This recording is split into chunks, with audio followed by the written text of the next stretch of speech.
Thank you very much, Cindy. My name is James Gore. I'm a county supervisor, a county elected official in Northern California, the beautiful county of Sonoma. Some people might know it as a place of milk and honey and wine and beautiful coastline, but we also know it as a place, especially in these last 7 years, of great tumult.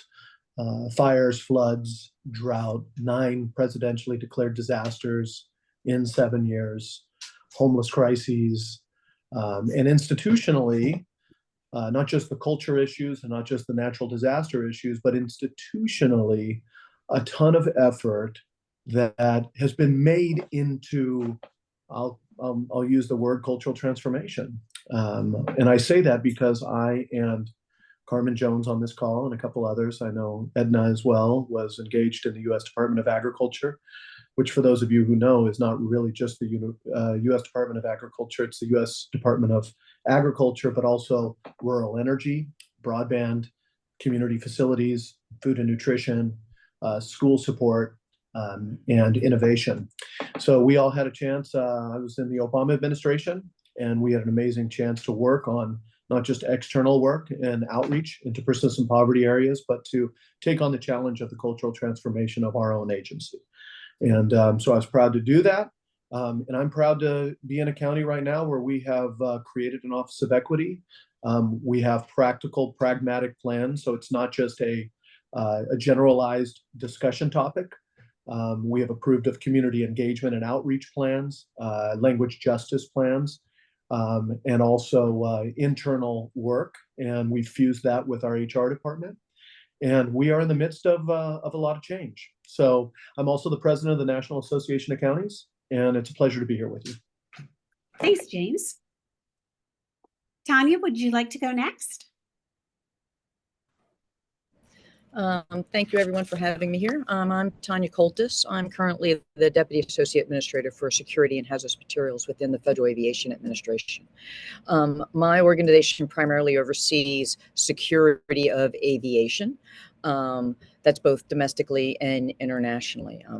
As you know, the aviation industry is growing and expanding very rapidly. You're seeing increased space operations. You're seeing the introduction of drones into our communities for deliveries.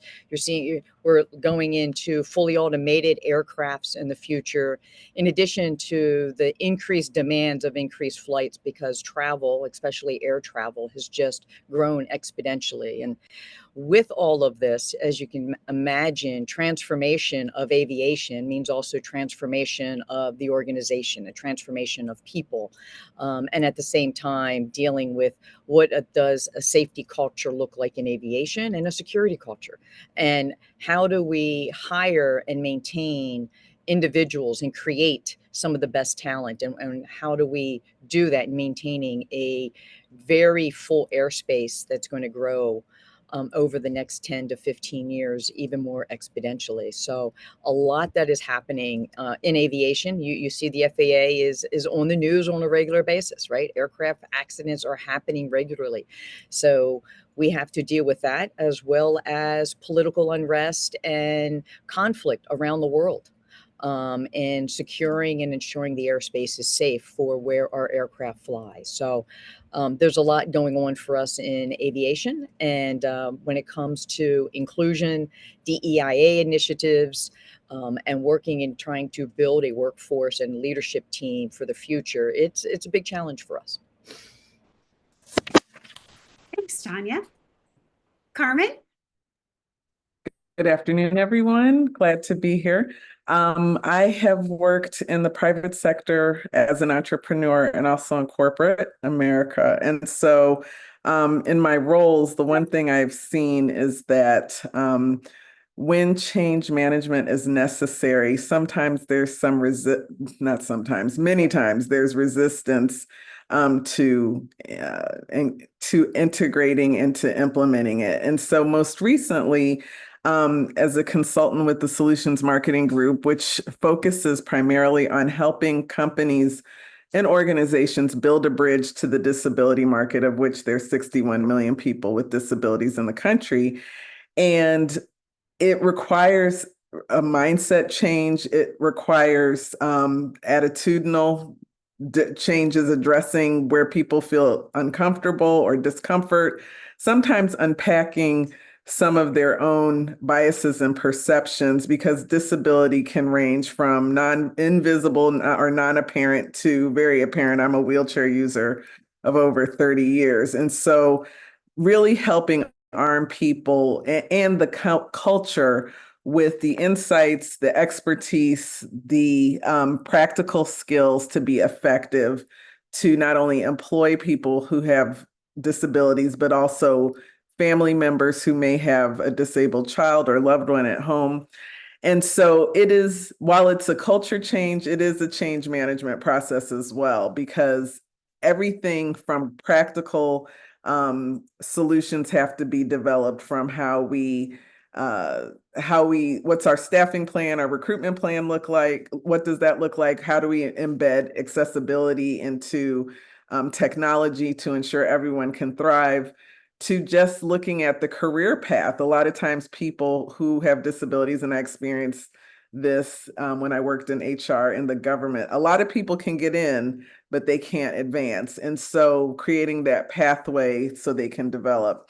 And then also working with the executive leadership team to ensure that they're supportive, that this is not a one-off, this is not a special project, but it carries the same weight as any inclusive effort to ensure that all employees thrive. And as James mentioned, we had the honor of representing President Obama and Secretary Vilsack at USDA when I was working in government. And while it doesn't seem related, we had to undergo our own change management process to ensure that there was equitable access for socially disadvantaged farmers around the country. So I look forward to today's discussion, and I'll hand it back to you, Cindy. Thank you, Carmen. Michael, would you like to introduce yourself? Hi there, I'm K. Michael Slater, Michael for short.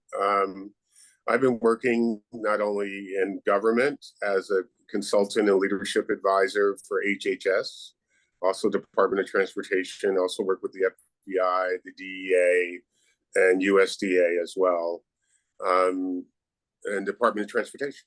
I don't want to forget that, maybe I repeated that. But I've also worked with major corporations and leadership teams nationally and internationally on finding your place, finding out where you are right now, multi-generationally, the knowledge transfer it takes right now between generations, and actually embracing people with aging who actually have knowledge you might want to keep, and also trying to figure out to make room for people that are coming in. The culture change is live. And so I'm sitting on a live wire internationally and nationally right now, where everyone's trying to figure it out. And my biggest driver right now to tell people about cultural and transformation is try to remove the fear. Try to remove the fear, make it a fearless environment. We've got everything from white men that are afraid of change, to smart young people that are afraid to tell you something, to people who've been there for a long time going like, not mine. I tried to give you guys a chance, but you shut me down years ago. So you're in an emotional and psychological change cycle right now, where the positive intelligence matched with the psychological safety are your foundation. Remove the fear, increase the growth. And I've been doing this for a very, very long time, 40 years. Thank you, Cindy. Edna? Hello, everyone. Thank you so much for having me as a panelist. I am a consultant with ECCA. As Cindy described, our charge in terms of providing leadership training, organizational culture training, and really working hard to be conduits, supporters, advisors, and guides to leaders out there who are vulnerable enough to say, you know, we could use a little bit of help here, not only professionally, but sometimes also personally, as well as to develop their teams. So I've worked in both the public and private sectors. From the federal agency perspective, I worked at the Department of Labor, overseeing the National Job Corps program, which is a residential program for out-of-school youth, and then finished my career at the U.S. Department of Agriculture, as James had mentioned. I worked for the Rural Development Agency, where I served as Chief Operating Officer for an agency of 5,000 people. In the Job Corps program, we had about 16,000 federal employees, and then almost 100,000 contractors throughout the country. So I've seen a little bit of everything, including working as a contractor myself.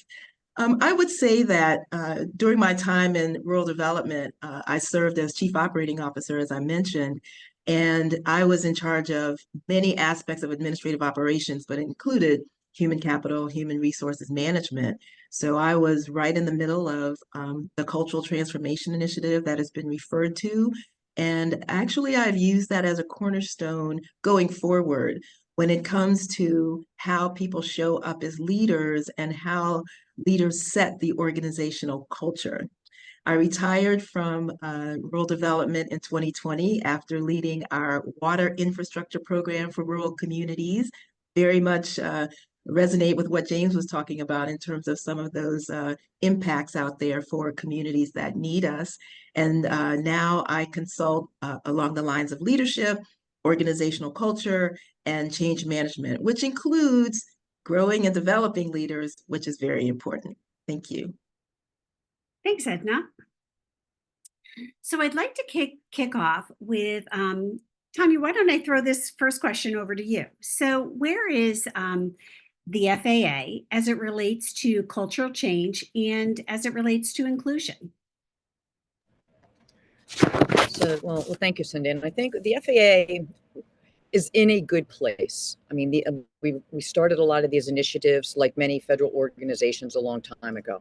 And we also struggle with some of the same challenges of the generational diversity, right? So to giving to what James was saying in relation to, you know, how do you do that information and that transfer of talent and information from one generation to the next.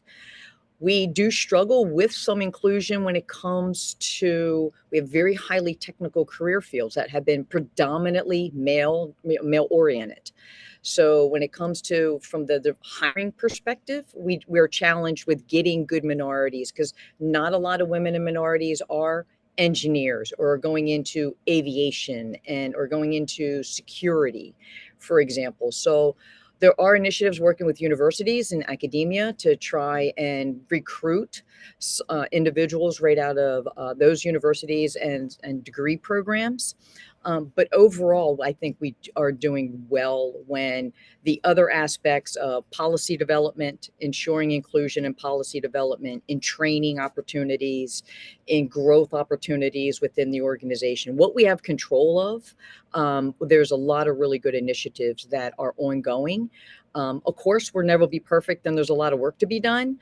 But overall, we are, I would say, compared to a lot of what I saw it when I was also at DHS and I was at DOD and some other agencies, the FAA is, I think, a leader in this space compared to some of our federal counterparts.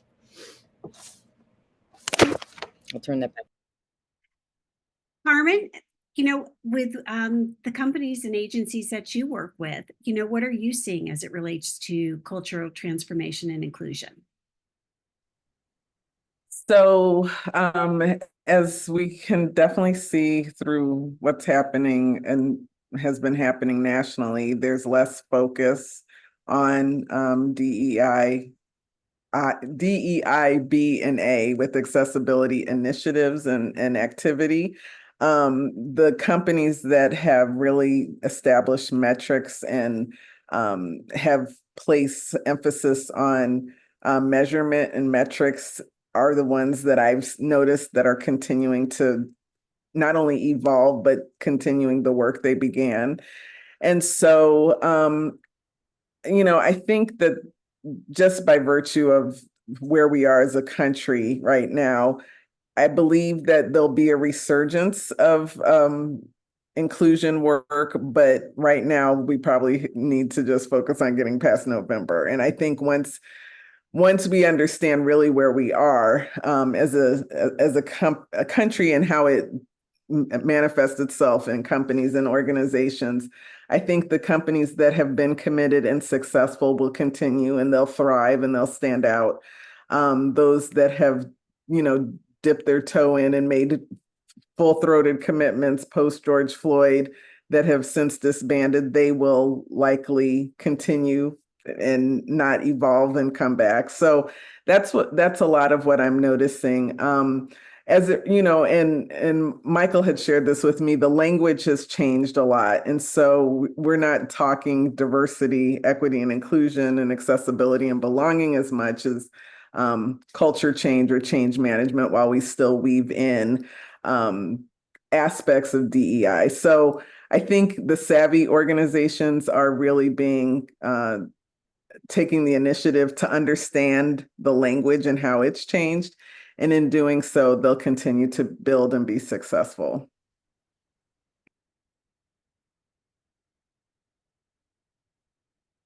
Michael, do you want to just jump in, and I'm sure you have something to say about that language change? Yes, the language is really important because we're really looking at a culture.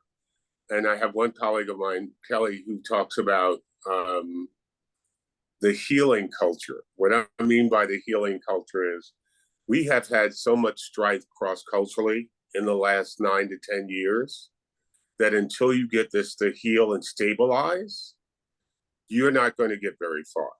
So what do I mean by heal and stabilize? First, figure out what you want to be. What is the culture? That's why we call it culture. Ask the unwritten rules. Ask what the real rules are. Ask if the rules are fair. Ask if they're unnecessarily cumbersome. Ask the culture about what next. We spent too much time in our last iteration on DEIB about what happened in the past, but we're here now. We're all grown up now. We're all adults here. What do we want for better? And start in a more positive perspective of, well, what are we trying to build? What are we trying to do with our agencies? Who are we leaving out? Who are we including? And who has continuous value? I use the term continuous value on purpose because a lot of people feel like they're going to be left out. No one leaves this table because we all got to make the table, serve on the table, clean the table, and rebuild the table. Because it's our table. So it's how to get out of many one, but you can't get to one till you understand what's missing. And that's the part that's still left over from DEIB, is we got to figure out how to close these gaps. A better time is coming, but it's not going to come easy. Growth has irritation. Thanks, Michael. James, I'm going to toss it over to you. So where do you see your organization as it relates to that cultural transformation and inclusion, and even like weaving in the new verbiage that, Michael and Carmen are talking about? Yeah, I would say a glorious mess.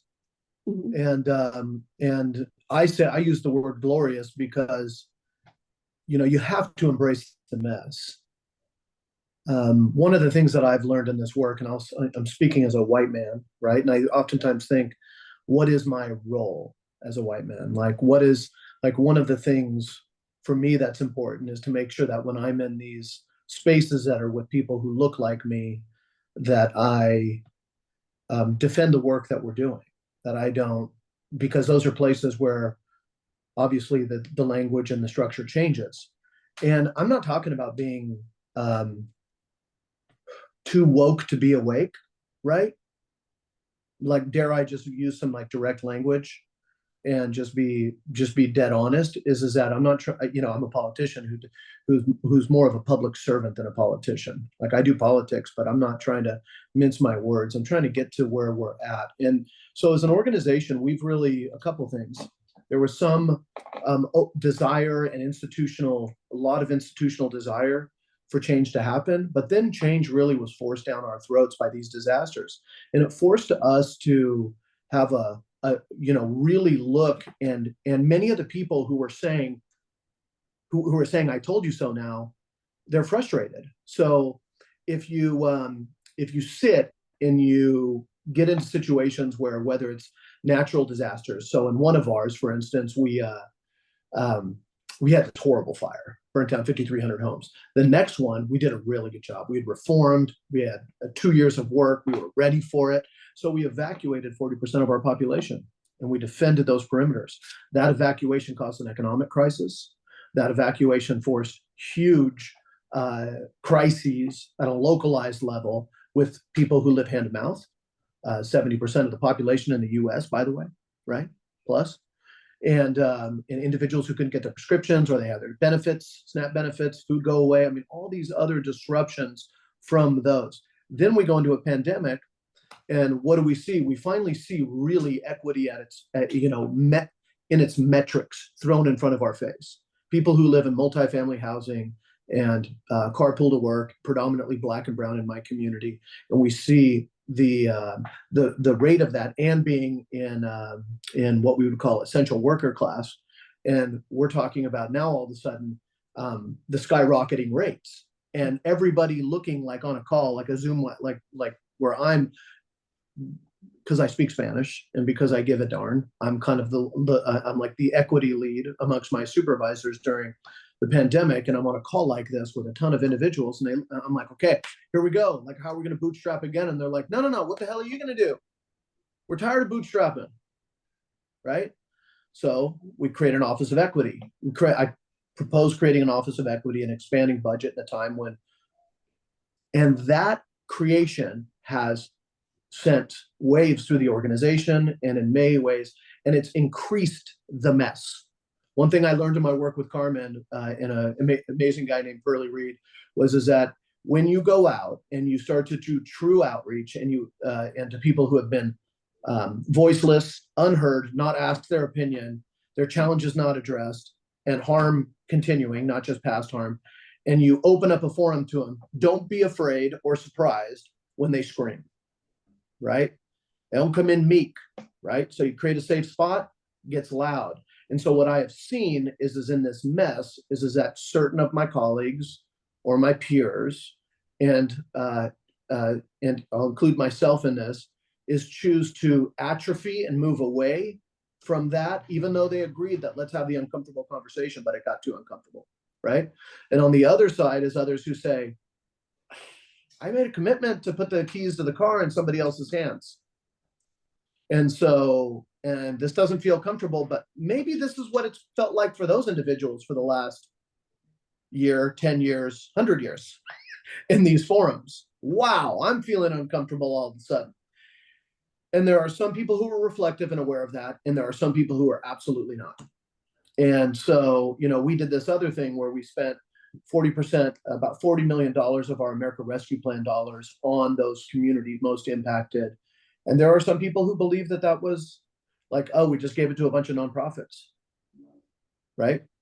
And I personally believe that we are changing systems, and it is uncomfortable and it's a mess. And the resolve to stay within that is the most necessary thing. And as Michael, I think you appropriately put it in, Carmen, with language. Language is so important because everybody disagrees based on semantics these days. It's like, no, I don't agree with your definition of equity. I have some people who are like, well, equity, let's talk about geographic equity. I'm like, no, that's kind of more about sharing budget. That's not about the issue of equity. Other people really want to focus on racial and gender equity. I have other people, I was with a strong Black leader yesterday, a female Black leader, who said, I'm tired of the focus being on race and gender. I want it to be based on the diversity of thought around a room. So the fact that we're going through this, I think, is a part of our transformation, and you got to stay there. So, and be there through it. Thank you. So James, you brought up a really interesting conversation about, when it gets to be too uncomfortable. And I'd like to just throw it out to the panelists. Like, when you get to that point of uncomfortable, how do you help your organization or agency or clients navigate through that? Just one quick point on that one. First of all, thanks, James, because we are equally miserable. there's equity, there's negative equity. We keep looking at equity as a positive thing. No, if you feel uncomfortable, and I've been feeling uncomfortable for 66 years, I didn't want that for you.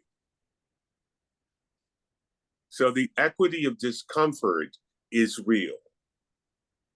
And the desire to everyone being treated based upon what Martin Luther King said, my character, is also real. Two things can be right at the same time. People want better and people are uncomfortable. So I want to put that out there, is that we've got equity, but just because you have equity doesn't mean it's better. Yeah, I'd like to jump in on that as well. And I just appreciate all the wisdom on this panel. It's really inspiring and exceptional. So when I think about the challenges that people face, or where you feel like you may be getting stuck, I think about the Cultural Transformation Initiative we were talking about before. So when I joined the agency, it really hadn't moved very far in that initiative. And so, I was coming from a different federal agency, and they're like, here, now you're in charge of this, and you're the cultural transformation officer and the diversity officer and the mentoring champion.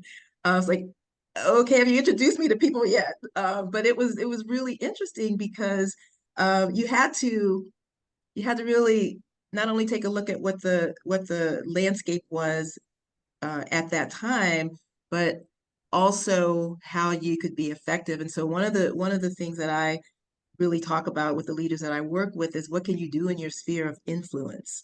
And how can you build a small support base, somebody that'll be in your corner that will support what you want to do? I think the other piece is enrolling people in your vision, and that takes time. So sometimes it's effective, especially when you can create a scenario where people can see themselves in that mission. So for me, it's like focusing on people, passion, purpose. When you're in a federal agency, you serve America, you work for America. And so when you can help people identify how they'll be able to better serve our country through inclusion, through organizational culture changes and the like, it can really be effective. And, one of the things that I really believe is that, leaders set that tone. So definitely need to have someone in support in a leadership role, because you have to listen to that. And sometimes leaders will tell you they want to change and they don't want to change. And in those cases, how can you start at the grassroots level and then build that momentum? So people told me we would never improve, that it was impossible because we had, oh my gosh, 3,000 field-based employees all over the country run by state directors who are all different, and no way would we ever be able to improve the work environments, both at the national office and the field offices. But what we did was we created committees in each of those offices and got people who thought about this, thought about people being successful in the workplace and what they can contribute, regardless of backgrounds, experience, and the like, and welcoming it.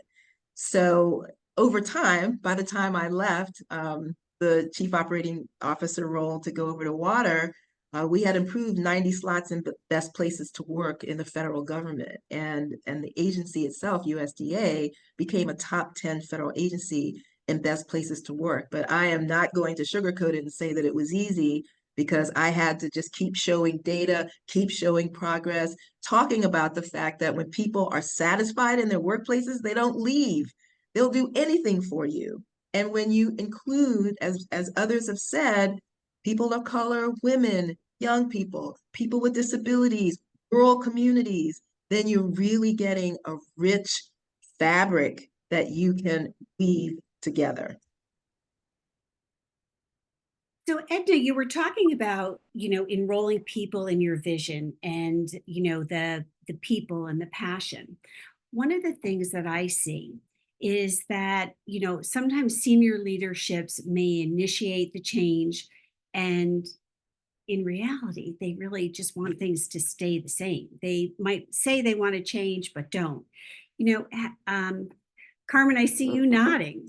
Talk a little bit about that. So, what have you experienced and how have you learned from it? So I'll just pull from a personal experience. Like many in the country, I mentioned George Floyd's murder or alluded to it. And, candidly, I was gutted after that. It was probably 2 weeks of just feeling overwhelmed and like this dark, heavy blanket over me, just grieving what had transpired. And I remember a few of my friends who were white who came to me and they said, please help me understand. And I felt exhausted, like, do I have to?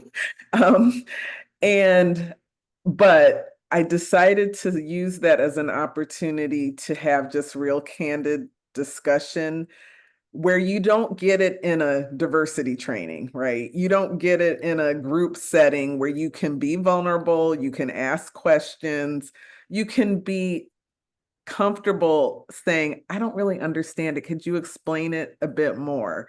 And so in those conversations, and we're 4 years out from when that horrific incident occurred. In those conversations, I helped my friends build their muscles of understanding so that they could move a little bit more confidently among their family members or their peers, not to be adversarial, but to be able to open eyes and minds and present a different perspective that people hadn't thought about. And so that for me personally, that's been one of the best ways. And I think, I have had a friend say to me, I don't think DE&I works in companies and organizations. And I had to push back on her a little bit because I said, if we don't even initiate the conversation, nothing is going to change. However, again, I think in smaller groups, people can be a bit more transparent and honest and feel safe because no one wants to say the wrong thing. And then people don't want to admit what they don't know. And that's fine. But for those of us in this work, it's our job to have those conversations and it may be uncomfortable for us and it may be uncomfortable, but if you come at it with a spirit of support and kindness versus being adversarial or contentious, I think it goes a long way. Yeah, I'd like to jump in here a little bit, Cindy. Carmen, I agree with you 100%. It is the smaller conversation in the smaller groups. I mean, one of the things that I've done and that I have seen that works is really doing like unconscious bias, right? And coming in and having those kind of conversations. And I think for us, DEIAB, it's gotten a negative connotation, right? It's turned into nothing more than a compliance program, mandatory annual training, but we need to take it to that next level. And that next level is let's start having the conversation. What I've been doing in the FAA for the last several years is doing that facilitated dialogue, bringing in a professional and having conversation about our biases and using these real world events such as Floyd, but for us too, being in DC, I'm in headquarters, January 6th, leaving Afghanistan. All of these impact our employees and our organizations at levels that we just need to appreciate and have those conversations. But what's really starting to come out of those conversations is a building of trust amongst the senior leaders at a small group, right? At a large group, it doesn't work. You get, and all of you have been in government or still in government, such as myself. And, you put, all your senior leadership in a room, which is usually over 100 people, and have this conversation. And it goes nowhere, right? Again, no one has that psychological trust to speak up or to have the courage to say anything. But those smaller groups, it goes so far. And I can tell you I've experienced is we've identified biases, individuals recognizing biases in themselves that have driven us to change policies, change hiring practices. I had a deputy in my organization say that the first time he looks at resumes, the one thing he looked at is where everybody went to college. And if they didn't go to a certain Ivy League colleges, he didn't look any further. And we're like, wait a minute, time out. What's that got to do with anything? But understanding what unconscious biases are, understanding what a microaggression really is, and what that is, and having those honest conversations to identify that in ourselves, that starts change, right? That is how you change the culture. That's how you build a more inclusive culture, and leaders and others in the organization that say, these are things that we're going to stop doing, and we're going to recognize that in ourselves so we don't develop that into policies.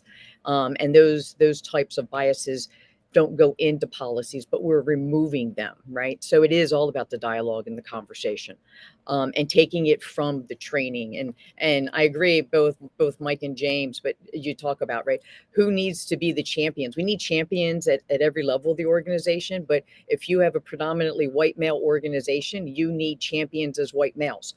They're going to expect the minorities, the women, they're going to expect us to talk about it. Yeah. We need those people that look like each other to actually be the champions for the things that we're talking about. So if I piggyback on one thing Mike said, I know that at USDA, is that me? Okay. I know at USDA, when James and Edna and I worked there, Secretary Vilsack was very clear to us as leaders that we had to address the inequities that were very prevalent in the department. In fact, African-American farmers referred to USDA as the last plantation. And so when he established the Strike Force Initiative, and we went all over the country where there were very prevalent areas where there was inequity and discrimination, and we addressed it, and we had to address it with our employees on the ground. It was uncomfortable, but it required, and what was a change for us, and James, you may remember this, in one of our meetings, the secretary, who was from Iowa, shared with us his own diversity journey. It was fascinating. He said that, he went through the first memory he had when he remembered meeting a person of color. And it was probably when he was in elementary school, and there were two women who helped with upkeep of their home. And then he went along and he said there was a young man who was a wrestler, I believe, in high school. So that was his second encounter in Iowa with a person of color. And then he went on to talk about law school, and he said there were 2 or 3 students in his class. But I was really impressed and struck by the fact that this was a white man, well over 50, who was candidly sharing his own experience. And it was, an innocent journey. But when we looked at a few factors, the fact that we were all working for this historic administration, the fact that we had data and class action lawsuits against the agency from different groups of people that we had to address, and the president said we had to address, he made it clear to us that we had to get ourselves together, and we had to go out to the field, and we had to have those uncomfortable conversations, because that was the only way it was going to change. And when we left USDA, I can say with a lot of humble pride, we left it better than we found it. I mean, there were people throughout the country who were having access to loans when they had been turned away. They were getting the services and supports they needed after having been turned away, and even fearful and reticent to even go to those agencies at the county level and make a request. Hey, can I get an application for a grant? And historically, especially in the South where I focused, people were literally turned away, and those farmers didn't have what they needed to maintain the infrastructure of their farm. And in many cases, they lost the land, the family land, and other people in the county acquired it. So we were able to make record level. Just happened to be investments. county committees of people who were landowners who looked very differently than them. And then we Yes. go back into that community and say, hey, we're here to help. You want to participate in our programs? Anyways, Carmen, sorry. No. This is a tech team. So it's true. I mean, I get kind of worked up because I had people looking at me and James and Edna saying, okay, when you get back to Washington, don't forget about us. Please don't forget about us and make sure that we have equitable treatment. And we didn't. We did not. So I say that was God's work. That was honorable work because we were able to make a tangible difference in the lives of many. Carmen, you make a very Myself back. important point. Real relationships are the gap closers.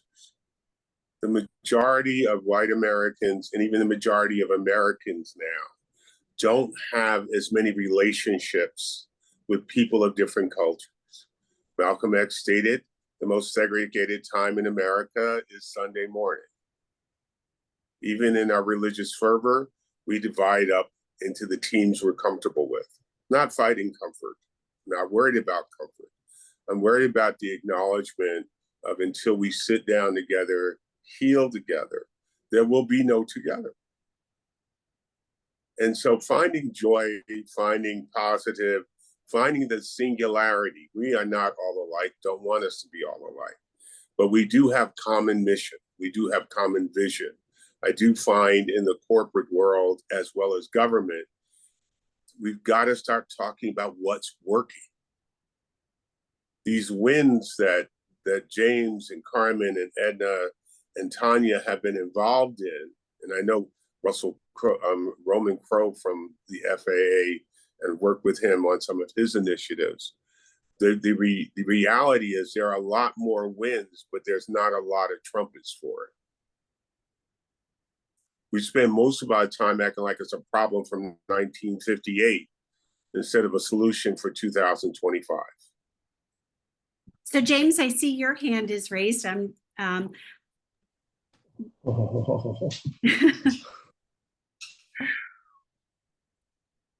I just will say that this idea that there's no trumpets, I really appreciate that because I was going to reference that is that what I find is that the deeper this is an area where good work only begets more good work. And so we're such an outcome oriented, not just society, but in our institutions. And when we're talking about our institutions and true organizational change, that you get back to the point of saying, okay, so now we've had this conversation or we're in the middle of it. Where do we go? What policy do we change? What lawsuit do we pursue or settle? What training or certificate do you get? And the difficulty of it is, for me, is when we look at it, is that it doesn't get there. There's no confetti bomb, and I think that's for many people that's what they look for. That's what I know when I see peers and others, and when I try to challenge myself, because as much as I talk about my peers, I have huge failings. I step on it all the time, right? But the question is do I go back? Do I stay in the conversation or do I recoil? But I see individuals who are like, okay, we've been doing this for a couple of years. Why do we keep doing this? Or, then you get into the confusion. You don't work through it. Like if you look up Sonoma County right now, you are not going to see that we are beacons of DEI success. You're going to see that we are in the mess. You're going to see Black department heads who leave citing microaggressions, right? And then, you are going to see, other issues like that are going on. You're going to see like looks like as I said before, natural disasters is tumult internally, but we're in it, right? And the tough thing is when you're well-meaning and you're a well-meaning individual, like my colleagues are and my peers are, especially my colleagues on the board, and you're not achieving what you think is success, it's very hard for some people to stay there and to continue to budget for it and continue the institutionalization and not have it be an ad hoc work. And so I think this is like that's the magic hour, because ultimately this idea of sharing discomfort, I like the equity of discomfort, like sharing the discomfort of the world, right? Like, oh, I get to share some of that, even though I come from where I'm at. And so, there's a lot of people who really don't want to do that. Ultimately, they don't want to sit with it long term. It's like a couple of leaders told me. One of them said, "I'm tired of this conversation. It's like old coffee," and that's a Latino leader, right? That's not a white guy who was trying to get out of it. He's like, "I'm tired of it." And then at the same summit that we had on like our equity initiatives, we had two people of color stand up and say, we're tired of being the ones who present on this. But then on the other side, sometimes you have people who really get frustrated, and even me, when I see, white people who are almost too into it, that it's like weird. Let me just say that. I don't even know how to have the language to say that. It's like, wow, you're like so high on equity as a white person, it almost comes across as like too much. And so, but once again, there's no answer. The answer is to sit in it and change together. And those personal interactions change everything, as Michael and Carmen said. Is that because without them, you don't go there. You don't humanize it. You don't hold it together. It becomes policies and procedures and offices and budgets. So James, and if I can just jump in, we have a question from one of the attendees, and I'm going to, James, I'm going to throw this your way. So, how will you hold yourself accountable then for achieving and ensuring that those cultural changes are not just temporary fixes, but lead to sustained progress that aligns with those long-term business goals? I think that's a great question. And yeah, well, and I'll do my best without sucking up all the oxygen on the Zoom, since we're in the virtual room. But I live a life of accountability. I like accountability. My goal in this world is to as we said, as Carmen said with USDA, I think I can fix everything, but then I realize that I can just basically leave it better than I found it. And so for me, what we're doing and what we're going through is the first part of it. And the easiest way I could answer that question is that institutionalizing the work is a very important aspect. Creating plans, policies, having staff members who do this as dedicated work as opposed to duties as otherwise assigned, right, outside of their normal work. And, it's tough because even the equity people in our organization, they don't want to be the equity police.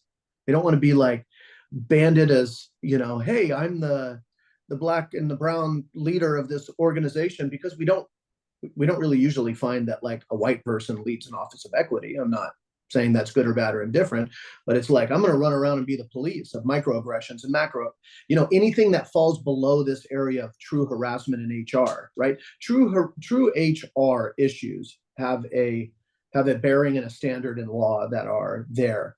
The real issue for me underneath that is this issue of belonging, which deals with microaggressions, which deals with like I assume at a table that person's okay or that person feels empowered, but then I realized that, wow, that was a big deal for that person to be in that table, and I was reckless with my tenor or my directness or otherwise. So I just say it's accountability. The accountability is to vote me out of office. You can say I'm just wordsmithing it, but usually those are what I call strongly held, lightly informed opinions, which are my biggest pet peeve these days. I will jump in here as well, because I actually was going to talk about accountability. So that was a good segue there, Cindy, with your question. One of the things that I appreciated during the Cultural Transformation Initiative was that every agency had to do a monthly report, and the secretary read every agency's report. And if he saw something that was lacking, whether it was progress or an initiative, he would call out the leaders and talk to them about it, hold them accountable, and having his willingness to make sure that this initiative became embedded in the culture of the organization is what made the difference. And I think, you know, if you have someone who is not that attuned, you know, where you talked about the budget or just taking a look at the numbers, you know, take a look at or show a leader information and data around high turnover rates, how they can't get money out the door, how they are stuck in a strategic plan that still isn't finished, how people have negative feedback on a federal employee viewpoint survey about whether they feel valued or heard. There's so much information out there that's telling you the whole story. The thing is, are you going to look at it? And if you do, what are you going to do about it? And I think sometimes people get paralyzed, sometimes they get confused where they don't know where to begin. And that's where the vulnerability comes in. You know, bring in a group of people that you trust, that you know can be champions, that will at least try to tackle this and start small. But if you don't hold people accountable, and I've been part of organizations where the values said one thing, but the action said something else, sometimes you have to make choices to not be there anymore. You know what I mean? But again, I think that for people who cannot wrap their minds around some of the systemic inequities that have existed, and we're just trying to level the playing field, show them numbers about their productivity and results, and that'll get them every time. Yeah, I like to jump in here a little bit too, because I agree. And I said, but it's also, you got to go beyond the data too, right? Because you got the quantitative data, and that you're right, it provides a wealth of information. But you also have to look at the qualitative, right? How do people feel, right? So the data is saying one thing, but do the people believe? Do they trust their leadership? Do they believe that there's inclusion? Do they believe that there is opportunity? And that's the qualitative soft stuff that you don't find in the numbers necessarily all the time. So you got to really drill down and go and be willing to go beyond just the data that you can collect, because that only gives you a part of the story. If you don't go and then look at the stuff that it really is the emotional piece, but that emotional piece, right, we know is very important to all of us in an organization. You know, I would love to explore the opportunity of how do we start moving in the direction that equity is every leader's responsibility, right? It's not a program, it's not an additional duty, but equity is every leader's responsibility, and they need to be held accountable for it. And that accountability is not just in data, but built into their performance standards. It's something that should be just a part of every organization and a part of every leader going forward. And I don't know how to do that, right? I mean, that's what we're talking about. It's there, and there's programs, and we're all trying to leave organizations. Most of you have been successful at leaving the organization better than you found it. I'm doing the same. You know, my goal is I'm going to leave my organization and the FAA better than I found it, and making a little difference. But I think it's going to take a generation or two before we actually see that equity built into all leadership at all levels. It's right? interesting you say that, Tanya, because equity happens better in crisis than it does in planning. When we finally had the COVID experience is one of the best opportunities and missed opportunities. When the COVID vaccine first came out, it was launched overnight. And then we found out it was only launched in the suburbs. We had an opportunity to correct that. When we corrected, we may even overcorrected it. But in crisis, we recognize that this stuff is real. Mm-hmm. And when it impacts you, and I'm in New Jersey, where, you know, I've known hundreds of people to die, we found solution. And then when it starts to impact you and personal ownership, we have solution. So the big numbers and the small numbers matter. Mm-hmm. Yep. The big numbers, the smallest voice should get amplified. And the big voice should say, what can I do? Yep. How do we get that balance, the amplification, and what can I do? And sometimes the only thing you can do is just get out the way. The only requirement is not to cause more harm. Mm-hmm. That might be the only requirement. So we're not talking about a heavy lift. We're talking about the honesty of this is where we are. And that's where the temperature is. Yep. We're at a cool 65 degrees. We don't have a sweater yet, but we're not warm enough to go without it. we're at that point in our country where we have to figure out how we're going to endure our climate change, our environmental change, our political change, and our governmental changes. We're all going to go through this together. Are we rowing together, or are we taking on water? We have to make those choices individually. So as we Yep, come up 100%. to the top of the hour and get ready to close our webinar, as we think of the conversations that we've had today, in one sentence, how would you advise or what would you like to impart with our attendees today or their organizations on how they want to be allies in promoting inclusion in the workforce? Tanya, would you like to pop in first? Sure. Just, I would say, have the courage to challenge the norm, right? There is no room for the word failure in our vocabulary as leaders, right? To move forward. So have the courage. Change can happen and people will follow if there is trust and understanding, and have that to move forward in the organization. Thank you. Carmen?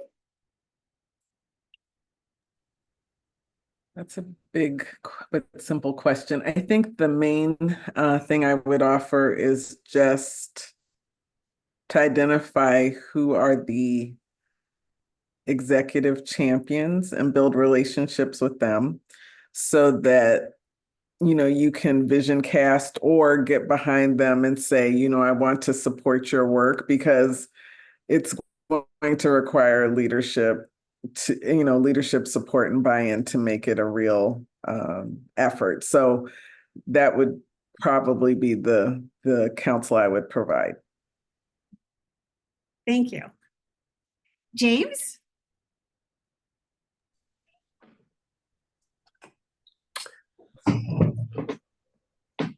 Don't get lost in the movement. This is not about virtue signaling, and it's not about plans and policies. Those can come from it. It has to be about the personal relationships, as Michael said, as Carmen and I have developed, as I feel like we've all just developed on this call by, quite honestly, not following the script, but doing exactly, I think, what this was intended to do. Thank you. Edna? I will quote Brene Brown and say vulnerability is a superpower. So I encourage leaders to be open to all the experiences that come with change. And again, finding allies that can help and support along the way. And Michael? The first rule is heal. The reality is we're all experiencing a new trauma. Give people space to heal.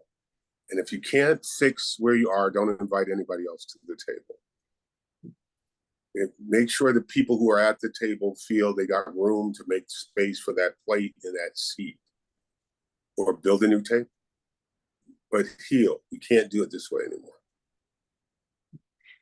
Well, we are at the top of the hour. I would like to thank all of our panelists as well as all of our attendees, and just leave you with a parting thought that equity is everyone's responsibility. And, you know, we are all in this together and can make a positive change.